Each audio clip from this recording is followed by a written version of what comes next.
భారతదేశంలో విమానాలు నడుపుతూ భారత చట్టాలు అమలు చేయడానికి నిరాకరిస్తూ భారత ప్రభుత్వాన్ని దారికి తీసుకురావడానికి భారతదేశంలోని 60% విమానాలు తన చేతిలోనే ఉన్నాయి.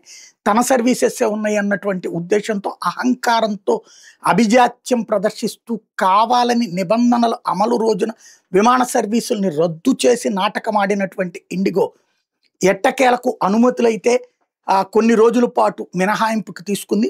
కానీ కేంద్ర ప్రభుత్వం ఫిబ్రవరి లోపు ఎట్టి పరిస్థితుల్లో ఆ నిబంధనలు పాటించాల్సిందేనని తేల్చి చెప్పింది. అట్ ద సేమ్ టైం ఏదైతే ఇప్పుడు జరుగుతున్న అంశాల మీద ఇండిగో మీద సీరియస్ కావడంతో పాటుగా రేపు రాత్రి 8 గంటల లోపు క్యాన్సిల్ అయిన టికెట్ల డబ్బులు చెల్లించేయాలి అని తేల్చి చెప్తే ఇండిగో వెంటనే లేదు అలా క్యాన్సిల్ అయితే ఇలా వెంటనే రిఫండ్ చేస్తాం అని ప్రకటించింది.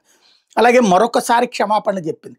అట్ ద సేమ్ టైం మరొక వైపున ఇండిగో ఫెయిల్యూర్ దెబ్బకి వేలాది మంది ఎయిర్పోర్టుల్లో నిలబడిపోతుంటే ఆయా రాష్ట్ర ప్రభుత్వాలు ప్రత్యేక బస్సులు ఏర్పాటు చేస్తుంది. శంషాబాద్ ఎయిర్పోర్ట్ దగ్గర తెలంగాణ ప్రభుత్వం స్లీపర్ బస్సులు ఏర్పాటు చేసి అటు బెంగళూరు ఇటు పక్కన చెన్నై లాంటి వాటికి తీసుకెళ్లే ఏర్పాట్లతో పాటుగా విశాఖపట్నం, విజయవాడ ఇట్లాంటి చోట్లకు కూడా ప్రత్యేక బస్సుల్ని ఎయిర్పోర్ట్ దగ్గరే ఏర్పాటు చేయడం ద్వారా ఆల్టర్నేటివ్ చూసింది.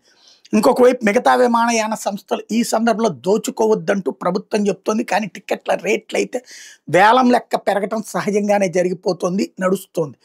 ఇంకొక వైపున సాయంత్రం 5 గంటలకి ఇండిగోతో ఈ ఓవరాల్ వ్యవహారం మీద కేంద్ర ప్రభుత్వం ప్రత్యేక సమీక్ష చేస్తూ దానికి తప్పనిసరిగా అటెండ్ కమ్మని ఇండిగో ప్రతినిధులకు కూడా ఆదేశాలు ఇచ్చింది. ఓవరాల్గా ఇండిగో అహంకారంతో చేసినటువంటి అతి చర్య ఇప్పుడు పెద్ద చర్చకి తావిస్తోంది.